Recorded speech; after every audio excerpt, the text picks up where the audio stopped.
नमस्कार दोस्तों, आप देख रहे हैं हिंदी नॉलेज टुडे और आज हम बात करने जा रहे हैं अमेरिकी नौसेना के उस बड़े बदलाव की जो आने वाले वर्षों में समुद्र युद्ध की तस्वीर बदल सकता है। वो कैसे?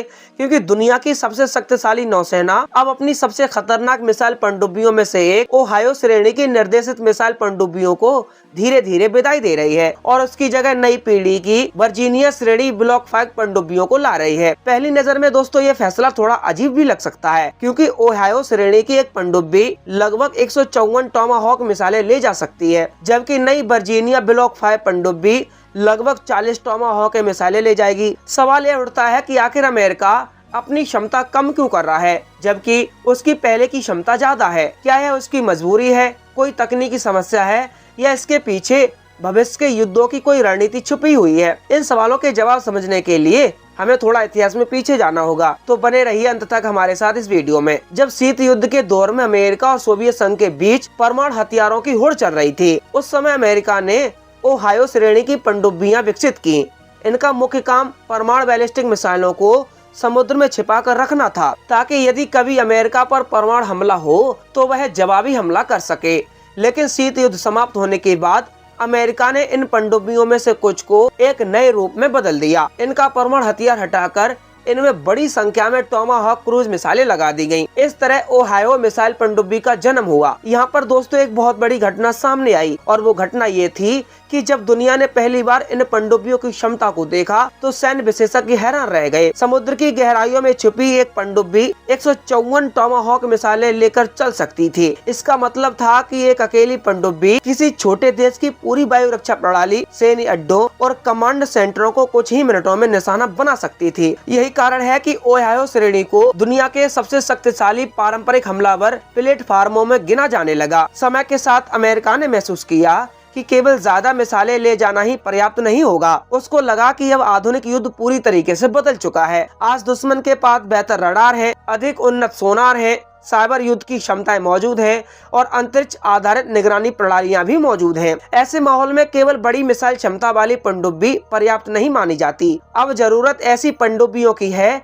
जो खुफिया जानकारी जुटा सकें, विशेष बलों को गुप्त रूप से पहुंचा सकें, दुश्मन की पनडुब्बियों का पीछा कर सकें और जरूरत पड़ने पर सटीक मिसाइल हमला भी कर सकें। यहीं से वर्जीनिया श्रेणी की कहानी शुरू होती है। अमेरिकी नौसेना ने इस परियोजना पर अरबों डॉलर खर्च कर दिए। इसका उद्देश्य केवल एक नई पनडुब्बी बनाना नहीं था, बल्कि भविष्य के युद्धों के लिए समुद्र के नीचे एक बहुउद्देशीय मंच तैयार करना था। वर्जीनिया श्रेणी की पनडुब्बियां शुरू से ही अधिक सेंसर, बेहतर सोनार और उन्नत इलेक्ट्रॉनिक प्रणालियों के साथ डिजाइन की गई थी, लेकिन शुरुआत में इनकी मिसाइल क्षमता सीमित थी। अमेरिकी नौसेना को जल्द ही एहसास हुआ कि जब ओहायो श्रेणी की पनडुब्बियां सेवा से बाहर होंगी तो टॉमाहॉक मिसाइलों की कुल संख्या में भारी कमी आ जाएगी। इस समस्या को ही हल करने के लिए वर्जीनिया पेलोड मॉड्यूल विकसित किया गया। यह पनडुब्बी के बीच में जोड़ा गया एक अतिरिक्त खंड है, जिसमें बड़े आकार के ऊर्ध्वाधर प्रक्षेपण ट्यूब लगाए गए हैं। इनकी मदद से नई वर्जीनिया ब्लॉक 5 पनडुब्बियां लगभग 40 टॉमाहॉक मिसाइलें ले जा सकती हैं। अब यहाँ एक महत्वपूर्ण बात भी समझनी जरूरी है।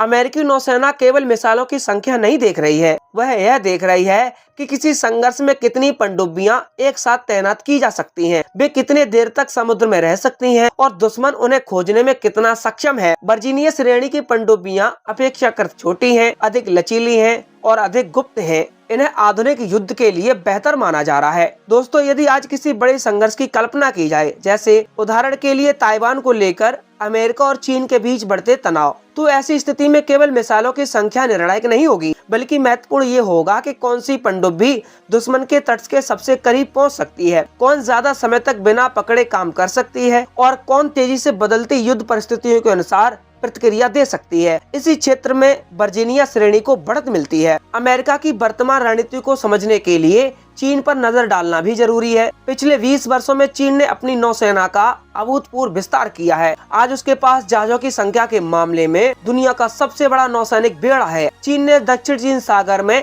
कृत्रिम द्वीप भी बनाए हैं, उन्नत मिसाइल प्रणालियां तैनात भी की हैं और अपनी पनडुब्बी क्षमता में तेजी से वृद्धि की है। ताइवान को लेकर चीन की आक्रामक नीति अमेरिका के लिए सबसे बड़ी चिंता बन चुकी है। अमेरिकी सैन्य योजनाकारों का भी मानना है कि यदि भविष्य में ताइवान को लेकर संघर्ष होता है तो पनडुब्बियां सबसे महत्वपूर्ण हथियार साबित होंगी। सतह पर मौजूद युद्धपोतों को दुश्मन की मिसाइलें निशाना बना सकती हैं, लेकिन समुद्र के नीचे छुपी पनडुब्बियां लंबे समय तक संचालन कर सकती हैं। यही कारण है कि अमेरिका अपने पनडुब्बी बेड़े को आधुनिक बनाने पर ज्यादा जोर दे रहा है। रूस भी इस कहानी का एक महत्वपूर्ण हिस्सा है। यूक्रेन युद्ध के बाद रूस और पश्चिम के बीच तनाव अपने उच्चतम स्तर पर पहुंच गया है। रूस के पास अभी भी दुनिया की सबसे शक्तिशाली परमाणु पनडुब्बियों में से कुछ मौजूद हैं। हालांकि रूस की आर्थिक चुनौतियां उसकी नौसेना के विस्तार को प्रभावित कर रही हैं, लेकिन उसकी पनडुब्बी क्षमता अभी भी अमेरिका के लिए एक चिंता बनी हुई है। इसी बीच अमेरिका केवल वर्तमान जरूरतों पर नहीं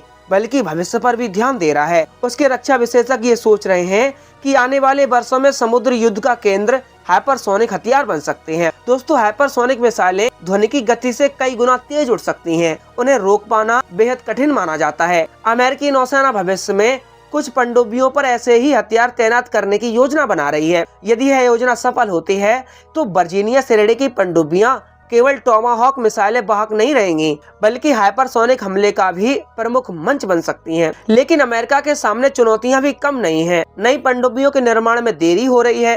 अमेरिकी शिपयार्ड पहले ही भारी दबाव में है। कई रक्षा रिपोर्टों में चेतावनी दी गई है कि यदि निर्माण की गति नहीं बढ़ी तो ओहायो श्रेणी के सेवा से बाहर होने और नई वर्जीनिया पनडुब्बियों के पूरी तरह तैनात होने के बीच क्षमता का अंतर काफी हो सकता है। इसका मतलब होगा कि वर्षों तक अमेरिका के पास पहले जितनी क्रूज मिसाइल क्षमता नहीं रहेगी। अमेरिका के लिए यह चिंता इसीलिए भी महत्वपूर्ण है क्योंकि चीन तेजी से अपने सैन्य आधुनिकीकरण को आगे बढ़ा रहा है। यदि अमेरिका निर्माण कार्यक्रम पीछे रह जाता है तो शक्ति संतुलन पर असर पड़ सकता है। इसी कारण अमेरिकी कांग्रेस और रक्षा विभाग लगातार उत्पादन बढ़ाने की कोशिश कर रहा है। अब सवाल उठता है कि इस पूरी कहानी का भारत से क्या संबंध है। पहली नजर में यह अमेरिकी नौसेना का आंतरिक मामला लग सकता है, लेकिन वास्तव में इसका प्रभाव पूरे हिंद महासागर क्षेत्र पर पड़ेगा। हिंद महासागर आज वैश्विक व्यापार का महत्वपूर्ण केंद्र है। दुनिया के बड़े हिस्से का तेल और व्यापारिक सामान इसी मार्ग से गुजरता है। चीन यहाँ अपनी मौजूदगी बढ़ा रहा है। उसने पाकिस्तान के ग्वादर बंदरगाह से लेकर हिंद महासागर के विभिन्न हिस्सों तक रणनीतिक पहुंच बनाने की कोशिश भी की है। भारत लंबे समय से हिंद महासागर क्षेत्र को अपनी प्राथमिक सुरक्षा जिम्मेदारी मानता है। ऐसे में अमेरिकी पनडुब्बी शक्ति का आधुनिकीकरण क्षेत्रीय संतुलन को प्रभावित करेगा। यदि अमेरिका की नई पनडुब्बियां हिंद प्रशांत क्षेत्र में अधिक सक्रिय होती हैं तो चीन पर दबाव बढ़ सकता है। इसका अप्रत्यक्ष लाभ भारत को भी मिल सकता है।